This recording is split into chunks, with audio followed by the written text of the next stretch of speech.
Yeah, it's not, I'm not going to repeat it twice though. So That's if you, okay. Yeah, if you just decide to watch it, it's no problem. We're going to come in through a chillaxin pose and transition to a high skydiver with the leg loops.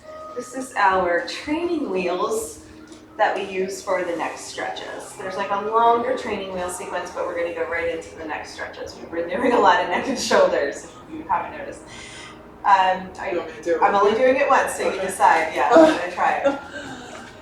Oh, well. So from chillaxin, reaching up, grabbing the leg loops, pulling yourselves up to stand, and meeting in high skydiver. We all know how to do now, since we've been practicing all weekend. I stand with my feet in the center of the mat. Once I'm here, I transition the leg loop, the swing from behind the heart to behind the neck. I keep holding on to the swing, and I'm gonna go ahead and nod. So I'm gonna tuck my chin into my chest, and then I'm gonna lift my chin. Tuck my chin in, and then lift. So I can bend my knees and hang a little bit more to have more weight in the upper body. Only if it feels good, drop your hips. And then it's the same thing. I hold on with my hands for support.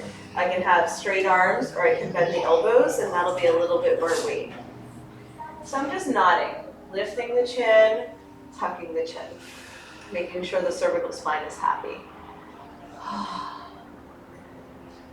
Letting myself get a really good tractioning for the neck. Now, see if you can add a little fishtail from side to side here, but make sure the chin is tucked in if you decide to add a little twist.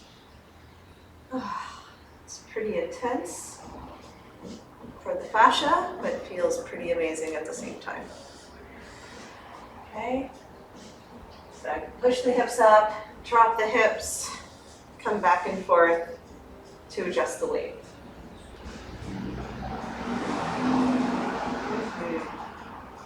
Then I'm going to pull myself back up to stand, so you want to ground your feet for the second part. So what I'm going to do, as long as I'm going to turn around and face the same direction as you is what I'm going to do. Quickly, so me and the curtain can have our private space. So I'm going to do a little side-to-side movement, but it's really important to keep pressing your feet into the ground for this part, because it's your feet that create the movement, kind of like our weeping willow, but with the swing around the neck. So I'm going to press my feet into the ground, and I'm going to let myself sway from side to side. It doesn't have to be that big, but what we're doing is bringing ear to shoulder, and then ear to shoulder as we sway. Oh yeah, this is just so good. And it's the swing rotating from side to side that is going to rotate our gaze. So we're not moving our neck. The swing is moving our neck for us. Always keeping your hands holding on. You could do straight arms for more weight support, or bent elbows. And then there's more tractioning going on. Keep the chin neutral. You don't want to kink the neck. And you want to make sure the spine is happy. So whatever that looks like. I like to do big swag from side to side. Maybe it is a smaller movement for you. Let's pause at the edges, bringing the right ear to right shoulder. And then I pull the left side of the swing away. Just feel that. Oh, wow. Okay. Let's do the other side. Left ear to left shoulder. Pull on the right side of this swing. The more you pull it away, the more it's going to give like a little traction and twist. Hang out there. You can do some active release if you know what that is. All right. Back to center one more time. Right ear to right shoulder. Pull the left side of the swing. Ground through your feet as much as you can. Just bring it back. Coming through neutral, reset. Last time, left ear to left shoulder. Pulling the right side of the swing as much as it feels comfortable. Making whatever variations or adjustments in the space feels right for you. The neck holds so much energy, so much tension. It's just nice to find something that could get in there and dig in. Of course, we want to make sure the lower back is happy, so let's come back through chillaxin. Give it a little stretch. Maybe child's pose will be a nice counterbalance. Pushing the hips down. Just gently rocking from side to side. I'm going to come meet you guys again, facing forward. Get right underneath your plumb line so you don't have a big swag. Bring one foot down so that you can stay right underneath your plumb line. Especially if it's a really full class, we have lots of room here, but we don't want to bop into someone, especially if their head is there, you know? Good. Is that too much? It's okay, it's good to come to center. Just bring one foot down here. Okay, so let's go back into our high skydiver. Holding onto your leg loops as high as you can. Pull yourself up. So the last bits of training wheels that I like to do is more core activation. Just say the full body hang core activation didn't go well, or maybe even it did and you want to do another round. So there is a sweet spot to adjust. I usually take a moment to get it just right. If it feels pinchy, make a move. Okay, so for the last bits of training wheels with the core activation, I like to hold on to the top of the leg loops. Oh, by the way, it's not a thong, it's more like a diaper, the position of the leg loops. Yeah, just FYI. If it's up the butt, it's like a okay. The analogies. So I hold on to the top of the leg loops at the nub, and I'm just gonna lift my feet so my toes come eye level. So I'm gonna use my bicep curl, pulling my elbows in, keeping that alignment, and then just touch down and lift up. Touch down. See, that's why we stay right underneath our plumb line. Can you get right underneath your plumb line again? Mm-hmm. Walk your feet to the front of the mat. That's your plumb line. Yeah. Lift. I don't mind touching toes with you. It's just good to be in our own bubble. Mm-hmm. So we're more going straight up and down than forward and back. So we can, I call them burpees, when we lift and bicep curl at the same time. Yeah, so we could do these with the full body hang, but just not too many people are gonna do burpees from standing. So these training wheels help us to go into poses we might not be able to access otherwise. And this is still the AYRx program, even though it's strengthening.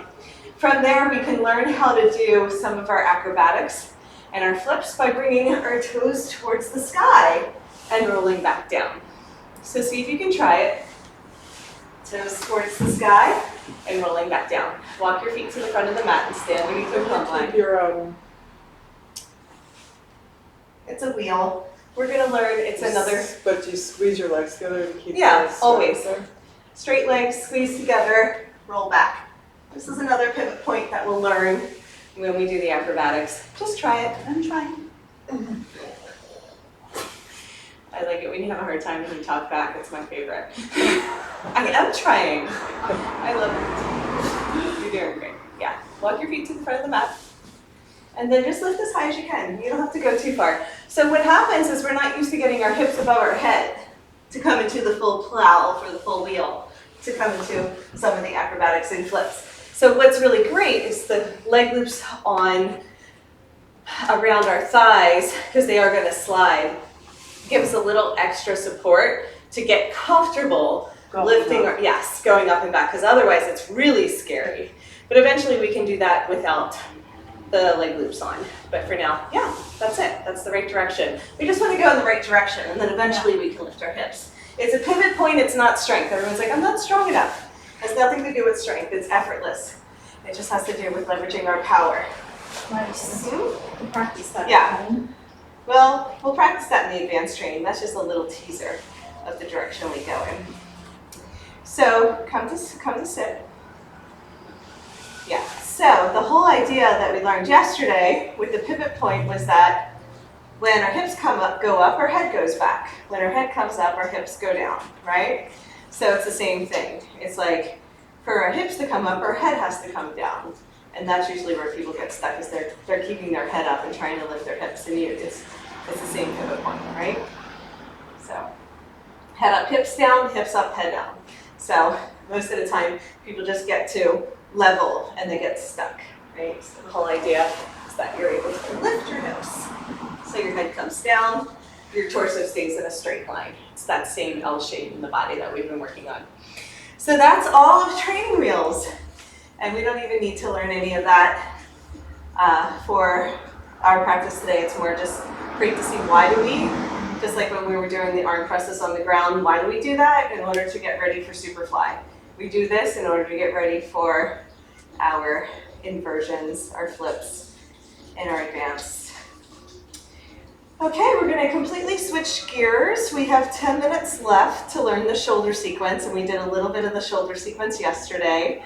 At the end, we're going to break it down into little bite-sized pieces and come into some forward folds with the leg loops in our hands. Spray your mats if you want to get some more grip. Spray the mats. Yeah, and come on down nice and slow, stay seated. Both leg loops come off through sumo, and then you can walk back to come out. Very good.